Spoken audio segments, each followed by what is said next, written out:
Welcome to this video. Let's try the Scandinavian defense again, and now we really have one, not like in the last game, where the opponent played knight c3 directly. Okay. Yeah. Should I play something like c6? I don't like it. Okay, let's just take.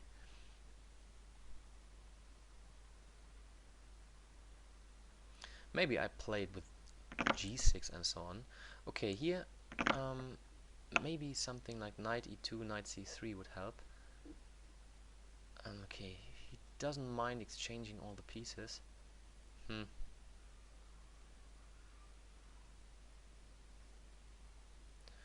Yeah, I'm thinking about just playing, bishop e6 or c6. Just supporting the queen. I don't want to trade, just helps him to develop. And yeah, the queen is also not good here on f3 because his knight wants to go to f3. So I think bishop e6. And if he exchanges here, I'm even a bit better developed than he is. So yeah, here we go. So I don't like the way White did this, because if you now look at the position, Black is a little bit better developed. So yeah, I will make it more difficult for him to play d4. And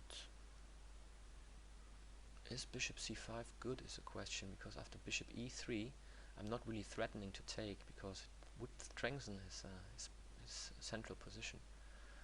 But let's do it anyway, and I will support the bishop with knight d7 if he plays bishop e3. Okay, here I will just stay on this diagonal, making it more difficult for him to develop his pieces here. And here, as said, I like to support the bishop here with knight d7, but I'm just thinking about playing knight a6 maybe. And then if the castle long, I have direct pressure here on d4 and d3. On the other hand, I'm really provoking him after knight a6 to play a3 and b4, what I don't want to do. So okay.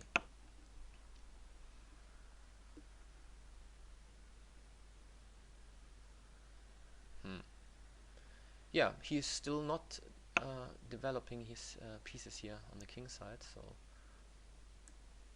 this is quite nice. He needs to do something, and as you can see, knight f3 I can just take, so he has a double pawn, and bishop e2 doesn't work because I can take on g2. So yeah, it's Black is already a bit better. Knight e2, yeah.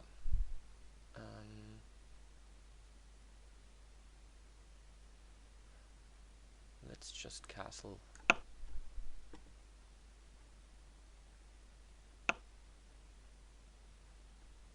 And here maybe f5. I'm already threatening to play f4. I'm not really threatening, but okay. The knight is not doing that much here on g3.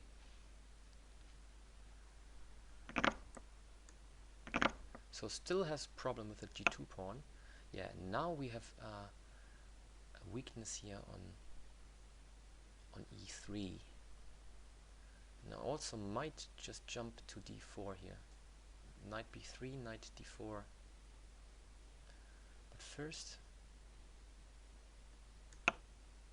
should I do this? Rook d8?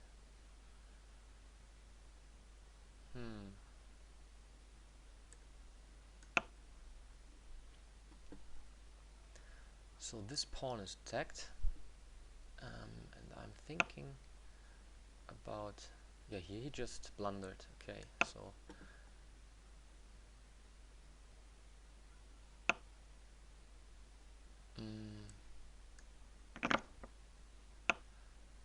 I'm exchange up now.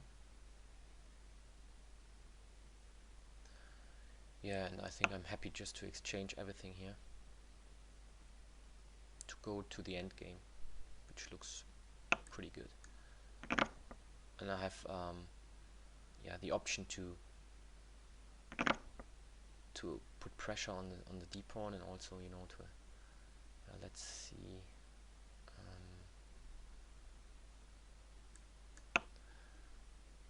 this knight is not the bishop is not doing that much here on e2, and now it's even more difficult for him to develop this piece. I want to get rid of the rooks, of one rook, and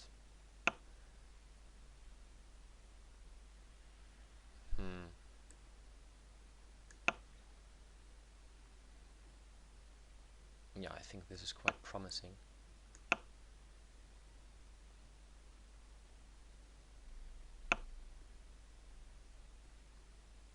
And now let's support my queen side also with my king.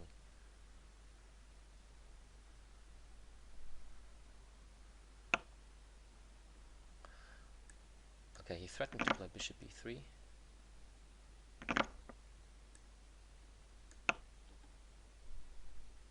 Let's run out of this, and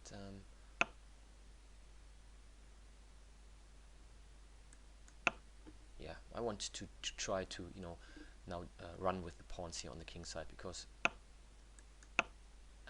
I will get a free pawn after playing. What? He doesn't even try to stop this pawn.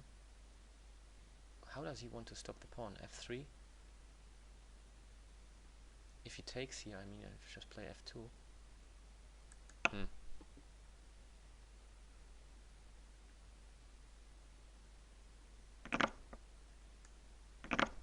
35 seconds, okay.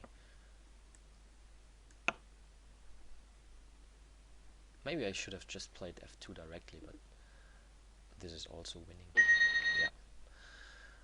Okay, so yeah, what I think what was important in this game was the time White lost in the opening. He